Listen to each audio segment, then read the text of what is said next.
दिशाम अग्नि पूर्व रूपम आदित्य उत्तर रूपम आपस्संधि वैद्युत संधानम इत्यदि ज्योतिषम इत्यदि ज्योतिषम।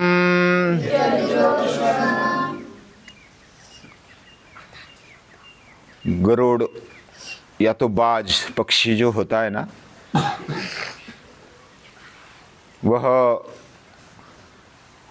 बहुत ही ऊंची उड़ान भरता है।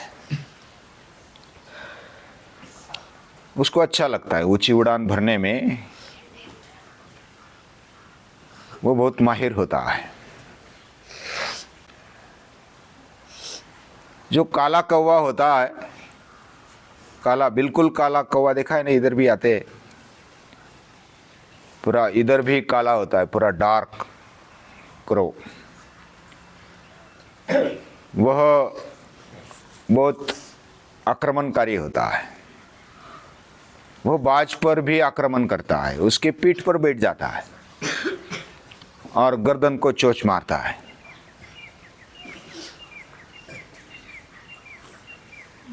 बाज पंछी वो फिर भी वो कुछ नहीं करता, उसके पीठ पर बैठा है, उसको ही गर्दन पर चोंच मार रहा है, फिर भी उसको कुछ नहीं कर रहा है, उसको हिला भी नहीं रहा है। लेकिन वह धीरे धीरे धीरे धीरे ऊंचाई तक जाता है, इतनी ऊंचाई तक जाता है कि उधर ऑक्सीजन की लेवल कम पड़ जाती है। और जो बाज होता है उसको कम ऑक्सीजन में भी आदत होती है, लेकिन कौवे को आदत नहीं होती। वो तो चोंच मारता मारता थक जाता है, फिर ऊपर जाकर के उसको ऑक्सीजन कम पड़ जाता है, उसको धाप लगती है और वो मर जाता है। बाज ने कुछ नहीं किया। बाज की शक्ति है, हिम्मत है, धैर्य है, संयम है, उसके साथ अपनी उड़ान को वो ऊंचा कर रहा है। उसको गाली भी नहीं दे रहा, उसको गिरा भी नहीं रहा, उसको कुछ नहीं कर रहा, लेकिन अपनी उड़ान को उसने रोका नहीं। हमारे ऋषि ऐसे हैं, उन्होंने अपने जीवन में ठान लिया है ऊंची उड़ान भरनी है, और उसके लिए क्या चाहिए? जीवन की ऊंची उड़ान का मतलब आकाश में जाना ऐसा ही नहीं है। वह अपना जीवन जीते हैं, ऊंची सोच रखते हैं, तप करते हैं, मेहनत करते हैं, और तेजोपासना, अग्नि उपासना, सूर्योपासना वो हर रोज बिना रुके सतु दीर्घ काल नैरंतर्य सत्कारा सेवितो दृढ़ भूमि ही, इस प्रकार वह साधना करते, उपासना करते हैं। अगर तेज की तरफ जाना है, हमारा जीवन तेजस्वी बनाना है, तो तेज की उपासना में पहले अग्नि की उपासना है। अग्नि पूर्व रूपम। अग्नि के बारे में हम सोच रहे हैं कि अग्नि की उपासना हमारे भारतीय संस्कृति में बहुत पुराने काल से है। कोई विधि हो, कोई प्रसंग हो, कोई संस्कार हो, कोई मैत्री भी करना हो, कोई विशेष प्रसंग में कुछ संकल्प करना हो, तो अग्नि को साक्षी लेकर संकल्प करते हैं और फिर उस पर दृढ़ रहते हैं। आज अग्नि की उपासना लगभग खत्म होने लगी। अग्नि के पास मांगते हैं, यत्ते अग्ने तेजस्वी भूयासम, यत्ते अग्ने वर्चस्वी भूयासम। यत्ते अग्ने हरस हरस्वी भूयासम। हे अग्नि, तू तेज है, मैं तेजस्वी बनना चाहता हूं, मुझे भी तेज देना।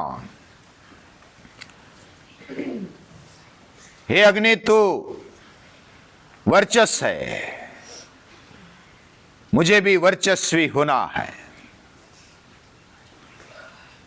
यानी अपने खुद के ऊपर, खुद के इंद्रियों के ऊपर, वासनाओं के ऊपर, कामनाओं के ऊपर वर्चस्व पाना है। हे अग्नि, तू सभी दोषों को हर लेता है, मुझे भी इस प्रकार अपने दोषों को, अपने अंदर विकारों को हर लेना है। अग्नि के अंदर जितना भी कचरा डालेंगे वो कचरा कचरा जला डालता है। उसमें सोना डालेंगे, धातु डालेंगे तो वो कचरा कचरा जला के उसको बहुत ही शुद्ध बना देता है। हम जब तेज की उपासना करते हैं, अग्नि की उपासना करते हैं, तो हमारे अंदर भी कचरा जो है ना, जब पसीना बहाते हैं तो कचरा कचरा निकल जाता है। जो हर रोज इस प्रकार से उपासना करता है लगातार, उसके जीवन में कचरा नहीं रहता, शरीर में कचरा नहीं रहता, मन का भी कचरा निकलने लगता है।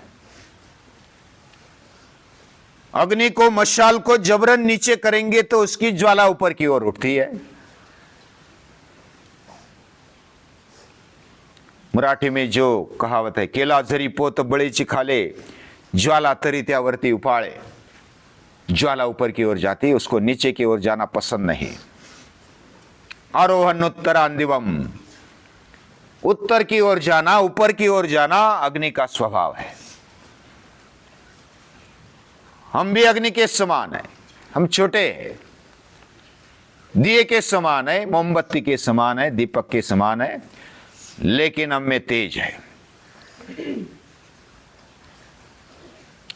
यह अग्नि उपासना है।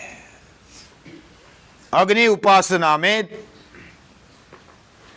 मेहनत है, सातत्यपूर्ण मेहनत है, और केवल मेहनत से ही काम चलेगा, शारीरिक मेहनत से ऐसा भी नहीं है। उसके साथ धैर्य होना चाहिए, संयम होना चाहिए। इसलिए आदित्य उत्तर रूपम, सूर्य की उपासना भी बताई गई। सूर्य से हम हर रोज प्रार्थना करते हैं, ऋषियों ने भी प्रार्थना की, तेजोसी तेजोमय देहि, बलमसि बलमय देहि, वीर्यमसि वीर्यमय देहि, ओजोसी ओजोमय देहि, सर्वमसि सर्वमय देहि। हे सूर्य, तू तेज है, हे सूर्य तू बल है, तू वीर्य है, वीर्यवान है, तू ओजस्वी है, तू सर्वस्वी है, तू ही मेरा सर्वस्व है। ये सब मुझे चाहिए। ऐसी प्रार्थना हमारे ऋषियों ने की। वो तेजस्वी जीवन जीना चाहते हैं। तेजस्वी कौन नहीं रहता? जो लाचार इंद्रियों के पीछे, वासनाओं के पीछे, कामनाओं के पीछे, इच्छाओं के पीछे जो भागता है, इंद्रियों के पीछे जो भागता है, वो लाचार बन जाता है। फिर उसके लिए उसको चोरी करनी पड़ती है, कुछ लबाड़ी करनी होती है।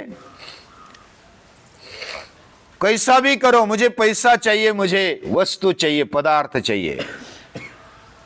बाय बारो और स्टिल, खरीद कर ले लो, उधार ले लो, नहीं तो चोरी कर ले लो, लेकिन मुझे चाहिए। ऐसा सोचने वाले इंद्रियों के गुलाम बन जाते हैं, शरीर के, मन के गुलाम बन जाते हैं। वो तेजस्वी जीवन जी नहीं पाते। बाद में उनके जीवन में नकारात्मकता आ जाती है, डर आ जाता है, हिम्मत निकल जाती है, और उनका जीवन निस्तेज हो जाता है। जिनके जीवन में ये तेज है, तेजस्विता है, वह लाचार नहीं होता। उसको मेहनत करना अच्छा लगता है, दुख उठाना अच्छा लगता है। उसके जीवन में वह सातत्य रखता है, मेहनत में सातत्य रखता है, कष्ट उठाने में सातत्य रखता है, दुख उठाने में उसको कोई तकलीफ नहीं होती, क्योंकि वो सातत्य रखता है। और ऐसे जो लोग होते हैं वे महापुरुष तेजस्वी जीवन जीते हैं। जैसा जो विचार करता है वैसा वो बन जाता है। हमें ऐसा लगता है कि एक आध दिन गलत विचार करने से क्या होगा, एक आध बार किया तो क्या होगा, उसका परिणाम होता है। हम विचार करते हैं, एक भी विचार आ गया उसका परिणाम होता है। तो हमारे ऋषियों ने कहा कि ऐसा मत करो, उसकी उपासना करो, तेज की उपासना करो। पंचमहाभूतों में भौतिक चीजें हमें लगती है, लेकिन भौतिक चीजों में भी जो भी तेज छिपा है, जो भी चैतन्य छिपा हुआ है, उसको याद करते करते उसकी उपासना करो। और इस उपासना से वह तेज युक्त बन जाता है, चैतन्य पूर्ण बन जाता है, बनने लगता है। जंगल में शेर रहता है। जंगल का शेर भूख लगने पर भी घास नहीं खाता। वने पिशिंवा मृगमांस भक्षिणा बुभुक्षिता नैव तृणं चरन्ति एवं कुलीना व्यसना विभूता ननीच कर्माणि समाचरन्ति। जंगल का शेर वह मांस भक्षिण होता है, मांस खाता है। दूसरों की झूठी शिकार भी उसको अच्छी नहीं लगती। वो स्वयं अपनी शिकार करता है, वो उसको अच्छा लगता है। और भूखा है और खाने को भी कुछ नहीं मिल रहा है, फिर भी वो घास नहीं खाता। वैसे जो महान होते हैं, कुलीन होते हैं, एवं कुलीना व्यसना, संकट आने पर न नीच कर्माणि समाचरन्ति। नीच कर्म कौन से है? हम यम उसका अभ्यास करते हैं। यम नियम है ना, अहिंसा, सत्यम, अस्तेय, ब्रह्मचर्य, अपरिग्रह, ये गुण है। और हिंसा करना ये नीच कर्म है। अप्रामाणिक रहना ये नीच कर्म है। सत्य की राह पर न चलना ये नीच कर्म है। चोरी करना ये नीच कर्म है। फोकट का लेना ये नीच कर्म है। तेजस्विता छोड़ना ये नीच कर्म है। ब्रह्मचर्य का पालन नहीं करना, अपने इंद्रियों के अधीन जाना, ये नीच कर्म है। और जमाखोरी करना ये भी नीच कर्म है। इसलिए अपरिग्रह चाहिए। जो शेर होता है या तो जो जंगल के पशु पंछी होते, वो जमाखोरी नहीं करते। जितनी भूख है, जितनी आवश्यकता है उतना लेते, बाकी छोड़ देते। मनुष्य ने भी आवश्यक उतना ही रखना चाहिए, बाकी तीर्थम निक्षिपेत, तीर्थेषु निक्षिपेत, वृद्धम तीर्थेषु निक्षिपेत, ऐसा बोला जाता है। जो हमारे पास ज्यादा बढ़ गया, कुछ संग्रह थोड़ा चाहिए क्योंकि हमें स्टेबल रहना है, लेकिन जो ज्यादा है, अधिक है, उसको दे देना चाहिए। ये तेजस्विता है। हम फोकट का नहीं लेते। पड़ी हुई चीज को बस भगवान ने दे दी। कितनी दयापूर्ण है भगवान, मुझे दे दिया। वो जैसे कोई फोकट का मिलता है तो मुझे नहीं चाहिए तो नहीं चाहिए। इतनी तेजस्विता रखने वाले हमारे पूर्वज हो गए। उनको हम याद करते, महाराणा प्रताप को याद करते, शिवाजी महाराज को याद करते, जिजामाता को याद करते, नचिकेता को याद करते, प्रहलाद को याद करते, राणा संगा को याद करते, भगत सिंह को याद करते, जिन्होंने भी तेजस्विता से जीवन जिया उनको याद करते। ऐसा जीवन जीने वाले तेज की उपासना करते हैं। तेज के साथ साथ जैसे चंद्र आया तो सूर्य, सूर्य आया तो चंद्र का नाम आ जाता है। चंद्र शीतलता देता है, शीतल तेज होना चाहिए। तेज इतना भयंकर है कि हम उसकी तरफ दोपहर में सूर्य की तरफ देख नहीं पाते। इसलिए हमारे जीवन में लाते समय शीतल तेज की भी उपासना होनी चाहिए। नम्रता और धैर्य, उसके साथ हमें आगे बढ़ना चाहिए। इस प्रकार ज्योतिषम की उपासना की जाती है। अधिज्योतिषम, अधिलोकम अधिज्योतिषम, उसका अग्नि पूर्व रूप है, आदित्य उत्तर रूप है, और आपस संधि, आप यानी पानी, पानी में भी तेजस्विता है।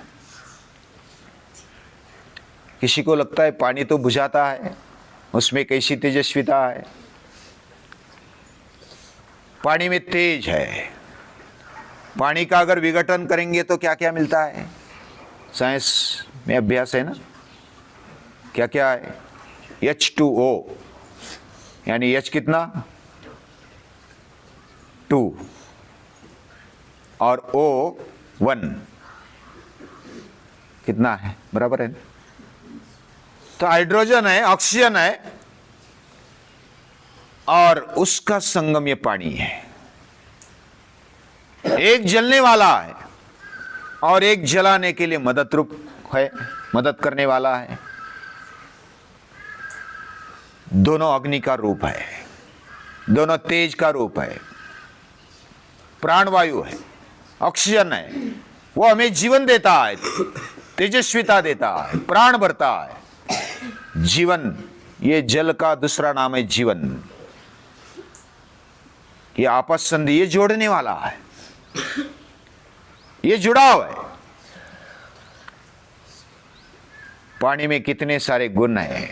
अभी आज के दिन हम हर रोज जो इकट्ठा होते हैं तो सभी एक दिन तो नहीं होता। उपनिषद का अभ्यास है, पाठशाला है, और पाठ पक्का करते करते हमें आगे बढ़ना है। आज क्या क्या याद रखेंगे? अग्नि के गुण याद रखेंगे, उसमें तेजस्विता है, तपस्विता है। सूर्य के गुण याद रखेंगे, सूर्य में तो बहुत सारे गुण हैं। जितने हम हर रोज चिंतन मनन करते हैं तो कितने सारे गुण हैं। बाद में चंद्र में भी, जैसा सूर्य का नाम लेते हैं तो चांद का नाम भी आ जाता है। जैसे राम का नाम ले लिया तो लक्ष्मण आ जाता है। यानी जैसे विश्वामित्र ऋषि ने, महर्षि ने राम को मांगा यज्ञ की रक्षा के लिए, लेकिन बिना मांगे लक्ष्मण भी आ गए, क्योंकि राम के बिना लक्ष्मण नहीं रहते। वैसे सूर्य है तो चांद है, तो चंद्र के भी गुण हमारे जीवन में आने चाहिए। तेजस्विता के साथ साथ विनय होना चाहिए, नम्रता होनी चाहिए, शीतलता होनी चाहिए। ये गुण लाएंगे और आगे अभ्यास करेंगे। आज के लिए इतना ही। सभी को नमस्कार।